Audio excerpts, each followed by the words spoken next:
Assalamualaikum warahmatullahi wabarakatuh. Saya Budi Winarno, mahasiswa psikologi dengan NIM 2020 1770067. Pada kesempatan kali ini, kami dari kelompok 2 akan bersama-sama memaparkan tugas mata kuliah Filsafat Manusia dan Logika yang telah ditugaskan oleh dosen pengampu Bapak Dr. M. Arfan Muammar MPDI. Baik, untuk pemaparan awal akan disampaikan oleh Mbak Febi. Silakan Mbak Febi. Terima kasih waktunya untuk Bapak Budi. Assalamualaikum warahmatullahi wabarakatuh. Perkenalkan, nama saya Febioleva Prasasti, mahasiswi Fakultas Psikologi dengan NIM 2020 17774. Kami di sini akan menjelaskan mengenai esensi manusia menurut sejumlah aliran dalam filsafat. Dalam filsafat manusia terdapat beberapa aliran. Tiap-tiap aliran memiliki pandangan tentang hakikat atau esensi manusia yang berbeda-beda. Dari sekian banyak aliran, terdapat dua aliran tertua dan terbesar, yaitu aliran materialisme dan idealisme. Dari beberapa aliran yang dimaksud, kami akan menjelaskan antara lain yang pertama, aliran dualisme, dan yang kedua, aliran vitalisme. Pengertian aliran dualisme di sini dapat kami jelaskan sebagai berikut. Aliran dualisme adalah ajaran atau faham yang memandang alam ini terdiri atas dua macam hakikat, yaitu hakikat materi dan hakikat ruhani. Kedua macam hakikat itu masing-masing bebas berdiri sendiri, sama asasi dan abadi. Perhubungan antara keduanya itu menciptakan kehidupan dalam alam. Aliran dualisme yang kami jelaskan di sini memiliki beberapa gagasan, antara lain yang pertama dualisme jiwa dan raga. Gagasan tentang dualisme jiwa dan raga berasal setidaknya sejak zaman Plato dan Aristoteles. Berhubungan dengan spekulasi tentang eksistensi jiwa yang terkait dengan kecerdasan seseorang, bagian dari budi atau jiwa tidak diidentifikasikan atau tidak dijelaskan dengan fisik. Yang kedua adalah dualisme Cartesian. Versi dualisme ini yang dikenal secara umum diterapkan oleh Randy Scratch pada tahun 1641 yang berpendapat bahwa budi adalah substansi non-fisik. Scratch adalah yang pertama kali mengidentifikasikan dengan jelas budi dengan kesadaran dan membedakannya dengan otak sebagai tempat kecerdasan. Sehingga dia adalah yang pertama merumuskan permasalahan jiwa raga dalam bentuk yang ada sekarang. Yang ketiga, dualisme Spinoza. Pandangan Spinoza mengartikan substansi sebagai sesuatu yang ada di dalam dirinya sendiri. Adapun yang kedua, aliran vitalisme, yang pengertiannya adalah paham atau aliran dalam filsafat manusia yang beranggapan bahwa kenyataan sejati pada dasarnya adalah energi, daya, kekuatan atau nafsu yang bersifat irasional atau tidak rasional. Pada aliran vitalisme tersebut, penggolongan pemikiran dapat dibagi menjadi beberapa golongan, antara lain yang pertama adalah hidup. Hidup adalah suatu tenaga eksplosif yang telah ada sejak awal dunia yang berkembang dengan melawan penahanan atau penentangan materi, yaitu sesuatu yang lamban, yang menentang gerak dan pandang oleh akal sebagai materi atau benda. Dua adalah naluri. Naluri adalah tenaga bawaan kelahiran guna memanfaatkan alat-alat organis tertentu dengan cara tertentu. Kerja naluri terjadi otomatis, tanpa memberi tempat pada spontanitas atau pembaruan. Contoh, naluri seekor burung untuk membuat sarangnya. Yang ketiga adalah akal. Akal yang dimiliki manusia merupakan kecakapan untuk menciptakan alat-alat kerja bagi dirinya dan secara bebas mengubah-ubah pembuatan alat-alat kerja itu.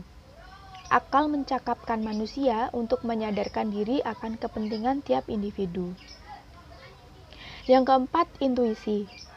Intuisi adalah tenaga ruhani suatu kecakapan yang dapat melepaskan diri dari akal, kecakapan untuk menyimpulkan serta meninjau dengan sadar. Intuisi adalah naluri yang dapat mendapatkan kesadaran diri. Yang kelima adalah agama. Bergson membagi agama menjadi dua, yakni agama yang statis. Agama yang statis adalah agama yang timbul karena hasil karya perkembangan. Di dalam perkembangan ini, alam telah memberikan kepada manusia kecakapan untuk menciptakan dongeng-dongeng yang dapat mengikat manusia satu dengan yang lainnya. Yang kedua, agama yang dinamis. Agama yang dinamis adalah agama yang timbul karena diberikan oleh institusi. Dengan perantara agama inilah manusia yang dapat berhubungan dengan asas yang lebih tinggi, yang lebih berkuasa dari dirinya sendiri. Baik, untuk esensi filsafat selanjutnya akan dijelaskan oleh rekan kami. Silakan untuk Bapak Budi. Terima kasih atas waktu yang telah diberikan, Mbak. Kami akan melanjutkan dari penjelasan Mbak Feby untuk aliran selanjutnya. Salah satunya adalah aliran strukturalisme. Pengertian strukturalisme di sini adalah menempatkan struktur atau sistem bahasa, budaya sebagai kekuatan-kekuatan yang menentukan perilaku, bahkan kesadaran manusia. Manusia tidak bebas yang berstruktur oleh sistem bahasa dan budayanya. Ini merupakan pengertian dari strukturalisme. Di sini dapat kami jelaskan tujuan dan ciri-ciri filsafat strukturalisme. Yang pertama, untuk tujuan filsafat strukturalisme adalah mencari struktur terdalam dari realitas yang tampak kacau dan beraneka ragam di permukaan secara ilmiah. Dalam hal ini objektif, ketat, dan berjarak. Adapun ciri-ciri dari aliran strukturalisme ada beberapa bagian yang akan kami jelaskan. Yang pertama, bahwa yang tidak beraturan hanya di permukaan, namun sesungguhnya di balik itu terdapat sebuah mekanisme generatif yang kurang lebih konstan. Yang kedua, mekanisme itu selain bersifat konstan, juga terpola dan terorganisasi. Terdapat blok-blok unsur yang dikombinasikan dan dipakai untuk menjelaskan yang di permukaan.